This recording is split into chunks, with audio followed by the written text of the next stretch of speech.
जय हो, नमस्कार भोजपुरिया भाई लोगन, कैसे हैं आप लोग। जी हाँ, तो आप लोग के बीच में बहुत बड़ी बात बताने आए। बात यही है कि दरिया दिल कहे जाने वाले खेसारी लाल यादव जी बहुत अपना दरिया दिल दिखाते हैं पब्लिक के बीच में। जी हाँ, तो कल एक गाना उनका बज रहा था, 2 रुपया जी 2 रुपया। इसी दौरान डीजे गिरने के बाद नर्तकी यानी कि डांसर को चोट लग गया था और वीडियो काफ़ी वायरल हो रहा था।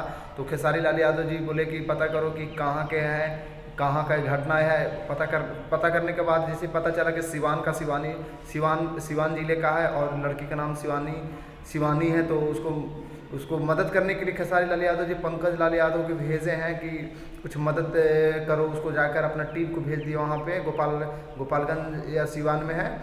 और आदिशक्ति फिल्म के द्वारा भी कुछ मदद दिया गया है। और खेसारी लाल यादव जी वीडियो कॉल पे बात किए हैं और वीडियो कॉल पे बात करके उसको हाल चल जाने हैं। काफ़ी अच्छा है, लड़की की ज़्यादा कोई दिक्कत नहीं है और मदद करने के लिए भेज दिए पंकज जी को। पंकज जी मदद कर रहे हैं उनको, जो भी होगा वो मदद करने के लिए हर संभव सहायता देने के लिए बोले हैं खेसारी लाल यादव जी कि जहाँ तक होगा वहाँ तक हम मदद करेंगे और भगवान से हम भी दुआ करेंगे कि लड़की जल्द से जल्द ठीक हो जाए। जय हो भोजपुरिया जवान।